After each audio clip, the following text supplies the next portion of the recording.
Caros alunos e demais amigos que sempre nos acompanham, saudações! Tudo bem com vocês? Como estão aí na atividade aérea, na manutenção de aeronaves, controle de tráfego, investigação e prevenção? E ainda você, que é entusiasta da aviação, ou então um mecânico, um piloto em formação, como é que você está? O que você está achando aqui do nosso trabalho, aqui, de colocar um tijolinho por vez na segurança na atividade aérea? Eu conto sempre com cada um de vocês para serem multiplicadores do nosso trabalho. Tá certo? De que nós vamos falar hoje? Nós vamos falar das classificações dos danos em aeronaves, tá claro? Também, mais uma vez, né, foi um vídeo que foi feito em função das demandas que vocês me enviaram. Eu não vou citar o nome de ninguém hoje, que é muita gente. É muita gente e eu ia ter que ter escrito aqui uma relação e eu não a fiz. Tá certo? Então, a todos vocês que pediram para eu falar da classificação de danos e a todos vocês outros que também não pediram, vamos tratar do assunto hoje. Tá certo? Entretanto, né, antes de mergulharmos na classificação dos danos, né, eu preciso falar para você que eu dependo, né, eu peço, eu solicito que você se inscreva no canal do professor Nilson Luiz no YouTube.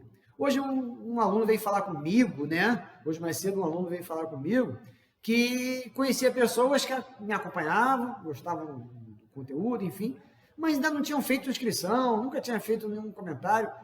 Por quê? Se a pessoa acompanha, gosta do que está sendo dito, por que não se inscrever? Por que não interagir com o professor Nilson Luiz? Faça a sua inscrição, tá bom? Faça a sua inscrição.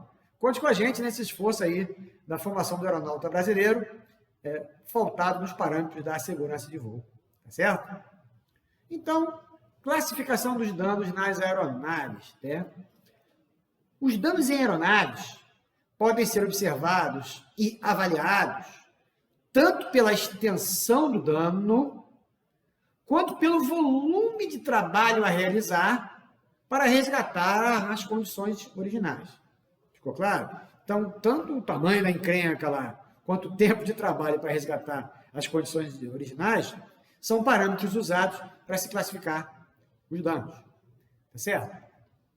O tempo disponível para o trabalho e a disponibilidade ou ausência de materiais de reparo também são parâmetros importantes na definição se uma parte será reparada ou substituída. Aqui nas oficinas, no papo de oficina, né, a gente sempre ouve o seguinte: qualquer dano é reparável. Isso eu também acredito, né? Qualquer dano é reparável. Entretanto, qualquer reparo fica bom? Não. Entretanto, qualquer reparo é feito dentro das condições padronizadas de engenharia, através de um projeto de reparo, né? Enfim, nem todos, né? Então, tudo pode ser reparado, mas nem tudo pode ficar bom através de um reparo, tá certo? Então, quais são as classificações que eu vou comentar com você aqui hoje? São 4, tá? São os danos desprezíveis, os danos de possível reparo, os danos reparáveis, né? Os danos reparáveis por inserção, o nome já explica, né? E os danos que necessitam de substituição de partes. Vamos uma coisa de cada vez, né? Então, vamos lá. Primeiro, danos desprezíveis. O próprio nome explica também. São danos que não afetam a integridade ou membro estrutural envolvido. Ou ainda, que podem ser corrigidos através de um procedimento simples, sem gerar restrições ao voo. Tá certo? Eu, no meu tempo de inspetoria, eu fui muito chamado lá no pátio, antes de já vai dar o embarque. E alguém achou alguma coisa, um amassadinho, um problema, alguma coisa, e pediu para eu ir lá ver se podia voar ou não, né? Então, isso é muito comum, né? Então, às vezes, você tem lá uma amostra, né? Você tem um pequeno dano, né? Uma pequena amostra numa hélice, uma pequena amostra no bordo de ataque do avião, não é isso? Alguma marca que parece sujeira, parece corrosão, que a gente que é qualificado para tal pode avaliar, enquadrar no manual de reparos estruturais do avião, né? Onde tem lá as questões de integridade, e pode definir que é um dano desprezível, né? O dano desprezível não é aquele dano que você só pode deixar para lá. O dano desprezível é aquele dano que não para a aeronave para ser feito o reparo, tá certo? É claro que o reparo vai ser executado tão logo a aeronave pare para um outro tipo de processo de manutenção até adequado, que tenha uma manutenção mais longa, né? Que tome mais tempo do avião no solo, aí você, ao mesmo tempo, ataca lá os danos desprezíveis. Tá certo? Danos desprezíveis no sentido de parar a aeronave. Não preciso parar a aeronave para resolver esses problemas, mas eles precisam ser resolvidos. Tá certo? Então tá lá, ó. Danos de possível reparo ou reparáveis, né? Qualquer dano que exceda o limite do dano desprezível, tá certo? E que possa ser reparado cobrindo a área danificada em um componente com material de reparo. O pessoal usa aí a linguagem popular, onde você faz um bacalhau, né? Aquele reparo estrutural, né? Notem, quando eu falo bacalhau, isso não é um termo técnico, tá? Isso aqui é uma conversa. Meus amigos, isso aqui não é uma aula, tá? Isso aqui é uma conversa. Na aula que eu faço lá, são 61 aulas só para a parte de célula, né? Só para a parte de célula, em se tratando de estruturas. São várias apostilas lá na formação de mecânico, né? Então, lá eu não falo do bacalhau. Eu posso até comentar, comentando com vocês aqui agora, mas o termo não é bacalhau, o termo é reparo. Então, você tem um reparo que fica por cima, o reparo lateral, enfim, o reparo de bola de fuga, vários os tipos de reparo. O que eu preciso discriminar com você aqui agora, para você não confundir, né? Às vezes as pessoas confundem classificação de reparo, que é o nosso assunto desse vídeo aqui, né? Com tipo de reparo. Presta atenção. Classificação de reparo é uma coisa, tipo de reparo é outra coisa. O nosso assunto aqui não é tipo de reparo, tá claro? O nosso assunto é classificação de danos, tá certo? Então você tem os desprezíveis, os danos reparáveis, os danos reparáveis por inserção e os danos irreparáveis, né? Eu vou só citar para vocês, para vocês não ficarem com água na boca, né? E talvez, devido às demandas aí, eu possa fazer um outro vídeo, vou só citar o que seriam tipos de reparo, que são tipos de reparo, né? Você tem lá o reparo liso, o reparo sobreposto, o reparo de emergência, o reparo temporário e o reparo permanente. Então, são as formas pelas quais reparos são executados. E isso é diferente da classificação de danos que a gente está falando hoje, tá certo? Então, a gente precisa colocar os pingos nos is. Se vocês quiserem que eu fale de tipos de reparo, posteriormente, vocês colocam aí nos comentários, tá? E posteriormente a gente pode tratar sobre isso também. Tá certo? Então, voltando aqui à classificação de danos. Danos geram reparo. Tá certo? Então, o dano passível de reparo, né, é qualquer dano que exceda os limites desprezíveis e possa ser reparado cobrindo a área danificada com o componente de material reparado, né? Que seria um dano sobreposto, um tipo de dano sobreposto, um tipo de reparo sobreposto, né? O reparo deve ser realizado com o mesmo material daquela região, porém com uma espessura maior que a original. Eu tenho que ter cuidado, que eu tenho que pisar no freio de vez em quando, para eu não entrar em outro assunto aqui, que pode ser motivo de um outro vídeo, né? Aqui eu já estou falando um pouco dos reparos estruturais em si, né? Mas, para não ficar incompleto, eu vou citar aqui, ó, né? Você tem lá vários tipos de ligas, seja ligas de aço, seja ligas de alumínio na aeronave, além dos materiais não metálicos. Esqueceu? Volta no vídeo Materiais de Aviação, no canal do professor Nilson Luiz no YouTube. Se você não assistiu, já deveria ter assistido, né? Mas é uma sequência bacana você assistir aquele vídeo primeiro, para depois assistir esse daqui. Mas se você já iniciou a assistir esse daqui sem assistir o de lá, não tem problema, né? Mas depois você volta e entende quais são e por que os materiais que compõem a construção aeronáutica são diferentes. Não vou explicar isso aqui agora, tá certo?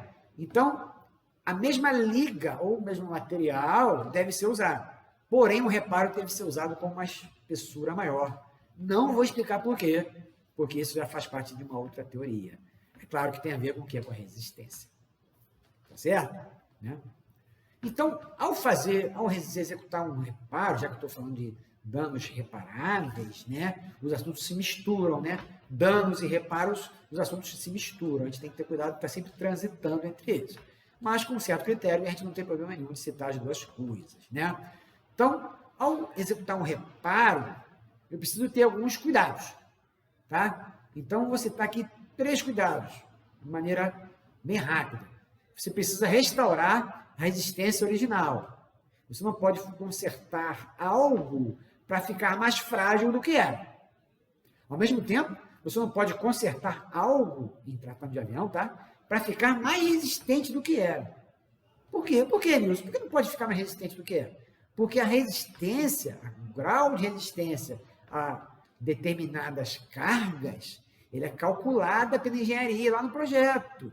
Se você alterar essa resistência, o que vai acontecer? Você vai alterar a trajetória de transmissão das cargas e esforços. Voltem lá no vídeo que eu falo de cargas, tá certo? Voltem lá no vídeo, sobretudo quando eu falo de quê? Da resistência à flexão da asa. Vocês devem lembrar. Ponta da asa, pouca resistência à flexão. Meio da asa, recessão intermediária, tem o quê? Tem uma média resistência à flexão. Já a área da raiz da asa tem uma alta resistência à flexão. A raiz da asa não pode se flexionar. A asa só pode se flexionar do meio para a ponta. Mas, Nilson, por que a asa tem que se flexionar? A asa precisa se flexionar, porque senão ela quebra. Se fosse durona demais, ela ia quebrar, porque as cargas e esforços vão estar atravessando por aquilo ali o tempo todo durante o voo. Tá certo? Beleza? Então, você tem que restaurar a resistência original. Não exceder e não ficar aquém. Beleza? Depois, você tem que manter o peso mínimo. É claro que ao executar um reparo, você vai adicionar peso ao avião. Só que isso já foi previsto pelo fabricante lá em projeto. Então, o avião tem uma porcentagem de peso que ele pode receber, né? Só que isso precisa ser calculado. Daí, toda a questão de engenharia, de projeto de reparo, né? E o registro na documentação da aeronave, né? Ali se adicionou cerca de tantos por cento do peso. Se depois, posteriormente, precisar fazer um outro reparo, vai se somar esse peso. E isso vai se somando. É esperado que, ao se envelhecer a aeronave, ela sofra reparos. Isso vai ser avaliado até que pontos a aeronave pode receber mais reparos ou não. Tá claro? Ainda manter o formato original, a curvatura, a questão que aerodinâmica, sobretudo se é um reparo na área externa. Na área interna da asa, na área interna da fuselagem, não vai fazer diferença, né? Mas para a área externa do avião, é imprescindível que você mantenha o formato original. A curvatura vai gerar todas aquelas reações aerodinâmicas previstas pelo corpo de engenharia do projeto. Tá certo? Então, não devemos alterar a relação empuxo-arrasto, né? Já estou invadindo aqui outra área, que é a área de aerodinâmica, que a gente também já comentou um pouco, né? A toda força de sustentação, eu tenho uma força de arrasto complementar, né? Ela vem automática, né? Então, você tem empuxo, arrasto, sustentação e peso, né? Então, você não pode alterar esse diagrama de vetores, tá certo? Tranquilo? Teve dúvida? Volta no vídeo e a seção de comentários aí está à disposição de vocês para entrar em contato comigo. Tá certo? Então, vimos os danos desprezíveis e os danos de possível reparo, os danos reparáveis. Agora tem os danos reparáveis por inserção. O que é inserção? Inserção é o ato de inserir. Opa, já comecei a entender. É isso aí mesmo, né? Os danos reparáveis através de inserção são aqueles que onde ocorre um corte da área afetada e a substituição de parte dessa área por membros estruturais novos. Eu pego uma área muito danificada, eu corto aquela área do avião e pego uma seção nova, fabrico uma seção nova e encaixo ali e faço o quê?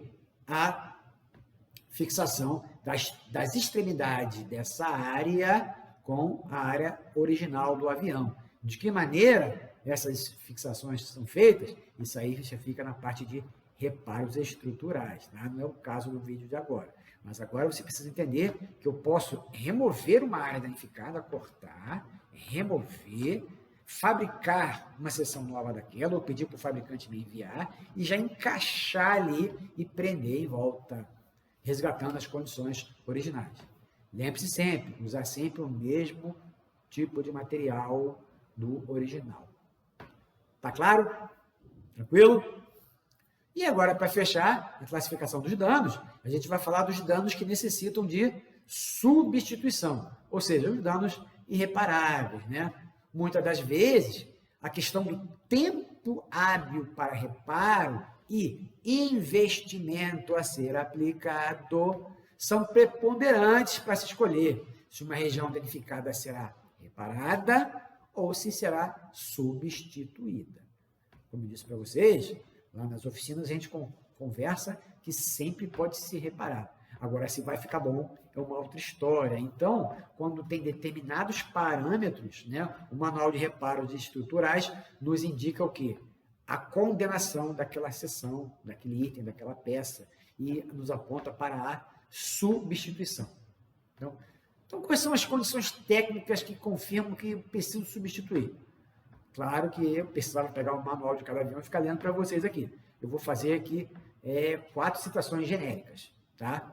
Então, se uma parte complexa e extensivamente danificada for identificada, uma parte complexa de transmissão de cargas espessas, né, uma questão de alta resistência, for muito danificada, né, normalmente o fabricante não autoriza um reparo, ele pede para substituir. Quando a área danificada está inacessível para você trabalhar e fazer o reparo, às vezes não é nem uma área tão nobre, mas a acessibilidade está muito ruim. Você vai ter que desmontar tanto aquela aeronave para chegar naquela área, tirar tanta coisa, que é mais fácil você o quê? Substituir aquilo ali por uma seção nova. Tá claro? Além da área afetada ser facilmente substituível, né? Quando a área afetada é facilmente substituível, uma ponta de asa, né? Às vezes uma ponta de asa de fibra, né? Você pode até tirar e mandar para a oficina para reparar. Tá certo? Enquanto isso, você já colocou outro e o avião foi voar. Mas, às vezes, o dano na ponta de asa é tão grande, aconteceu comigo, né? Sobretudo na aviação de instrução, eu já trabalhei com voo à vela, né? Os aviões rebocadores eram Ipanema ou aerobueiro, né? Então, às vezes, de acordo com o condutor do rebocador, né? Há aqueles pousos meio inadequados e o pneu toca, a nave inclina e a ponta da asa bate no chão lá e faz um dano grande. Muitas das vezes a gente simplesmente substitui, nem parte para reparar aquela ponta da asa. Tá certo? E ainda, se foi identificado que encaixes forjados ou fundidos foram danificados além dos limites de permissão lá do Manual de Reparos Estruturais. Tá certo, meus amigos? Entenderam? Então, de uma maneira ou de outra, essas são 4 condições genéricas, que eu falei para você, né? Que o fabricante define que você, em vez de reparar, vai trocar aquele item, aquela parte da estrutura, aquela seção, aquela peça, enfim, da condição da qual nós estamos o quê? Nos referindo. Tá claro? Tranquilo? Então, são essas aí, né? As classificações dos danos. Danos desprezíveis, danos de possível reparo, danos reparáveis por inserção e danos que necessitam substituição, ou seja, danos irreparáveis. Agora eu vou abrir um parêntese aqui, né? Lá para a investigação de acidentes, tá? Que é muito comum a gente parar com esse tipo de análise, né? Eu quero fazer com você aqui uma observação quanto à classificação das ocorrências aeronáuticas, levando em conta que a classificação dos danos que o avião sofreu. Vamos fazer com um paralelo, né? Então, entre várias questões que se usa para definir se a gente vai ter uma ocorrência normal, incidente, um incidente grave ou um acidente, tem a questão do dano, né? Aí eu remeto vocês, eu sugiro vocês a abrir lá o manual de investigação do CIPAE, se não tiver, você baixa aí na internet, baixa na página do CINIPA, né? Você tem lá no item 3.4 do manual de investigação do CIPAE, o que diz respeito ao quê? A definição de acidente aeronáutico. Sempre tem uma discussão se uma determinada ocorrência foi um incidente grave ou um acidente. Não é isso? Segundo a regra, né, a consequência que vai fazer a diferença. Tem um texto muito parecido, né, mas, na verdade, o incidente grave é um quase acidente, que a gente chama, né? E a diferença básica entre um incidente grave e um acidente são o quê? As consequências do evento, né? Então, o que diz lá, item 3.4b, né? Quando trata da definição de acidente. Diz lá, a aeronave tenha falha estrutural ou dano que, primeiro, afete a resistência estrutural, tá? O seu desempenho ou as suas características de voo. Segundo, normalmente exija a realização de grande reparo ou substituição do componente afetado. Isso aqui é o texto da norma. Agora eu vou fazer colocar aqui uma opinião. A opinião é coisa que pode ser aceita ou não, não é isso? Eu, se fosse escrever a norma, eu não escreveria normalmente exija a realização de grande reparo. Normalmente não quer dizer que é sempre, né? E exija quer dizer que é sempre. Então, eu, particularmente, vejo aqui um paradoxo. Eu não deveria escrever normalmente exija. Eu deveria escrever exija ou pode demandar, né? Mas, enfim, isso aqui não é uma crítica, é uma constatação, né? Então, o que eu quero fazer aqui é um paralelo, né? Então, aqui tem a questão de que vai ter necessidade de um grande reparo? Se for afirmativo, é um acidente. Se não for afirmativo, a gente pode classificar como incidente grave. E aí tem uma questão que muitas das vezes pode ser subjetiva e pode até investigadores experientes terem orientações e percepções diferentes, né? E vai ter um grau subjetivo nisso, né? Mas a questão que eu quero falar aqui é grande reparo. O que você entende por grande reparo? Olha, isso pode ser polêmico. Mas pode ser polêmico, amigo, até o momento que você não lê o manual. Quando você lê o manual, deixa de ser polêmico. Porque cada fabricante vai definir o que é grande reparo. Ah, Nilson, grande reparo é quando afetou até tantos por cento. Não vou falar nem a porcentagem aqui. Até tantos por cento.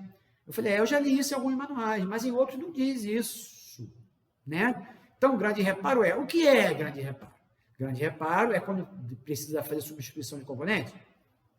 Substituição de componente pode ser encarado como grande reparo. Mas, ao mesmo tempo, substituição pode não ser reparo.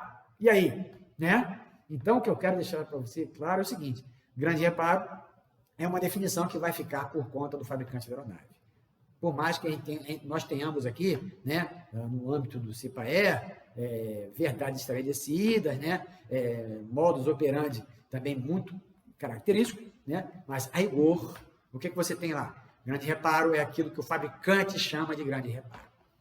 Tá claro? Então, lá no item B, item 3.4b, no segundo ponto, diz que para ser acidente, normalmente exija a realização de grande reparo ou substituição do componente afetado, né? Teria muito para falar sobre isso aqui, aí a gente ia só fazer uma discussão aqui que ia alongar isso, né? Mas a gente pode até conversar aí nos comentários, mas o que eu tinha para falar para vocês aqui é hoje, né? Apresentar a classificação dos danos, mostrar as 4 classificações dos danos, destacar a importância da diferença de classificação de danos para tipo de reparo. Por quê? Porque dano lembra logo reparo, né? Não, classificação de dano não é classificação de reparo. Dano é uma coisa. Todo dano vai acarretar num reparo ou numa substituição. Agora, existem pontos de vista que entendem a substituição como uma espécie de reparo.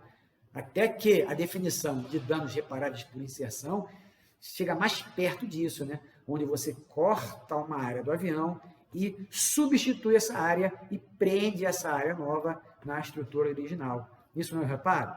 É um reparo. Mas não houve substituição? Houve substituição. Então, poderia ser um reparo por substituição, não é isso?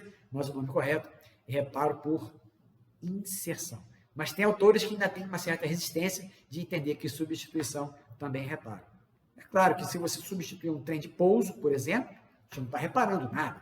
Você tem um entendimento que você está reparando a aeronave como um todo. Mas substituir um trem de pouso não é reparar, é trocar um trem de pouso, né? Agora, você fazer um reparo por inserção, aí você está reparando, apesar de estar substituindo uma seção menor daquela parte do avião. Tá claro? Espero que tenha ficado claro, né? Qualquer coisa volta aí, entre em contato comigo. Nilson, explica isso de novo, não ficou bom não. A gente faz qualquer intervenção adicional. Mas eu acredito que tenha ficado claro, né? Danos desprezíveis, danos de possível reparo, danos reparáveis por inserção, é isso? E danos irreparáveis, ou seja, danos que necessitam de substituição de partes. Tá certo? Então, acompanhe o professor Wilson Luiz. Além do canal do professor Wilson Luiz no YouTube, onde é que você encontra o professor Wilson Luiz? Instagram, Twitter, Facebook, Getter e TikTok, né? Não deixe de fazer a sua inscrição. Copia lá o link do canal do professor Wilson Luiz no YouTube e divulgue aí no WhatsApp, no Telegram, com vocês, com os seus amigos, com o pessoal do trabalho, enfim. Divulgue esse trabalho aqui, porque o trabalho é feito especificamente para cada um de vocês. Professor Wilson Luiz, a formação do aeronauta brasileiro, tratando de quê? Baseado em quê? Nos parâmetros da segurança na atividade aérea. Até logo, meus amigos. Bons estudos. Fiquem com Deus. Conte comigo. Até logo.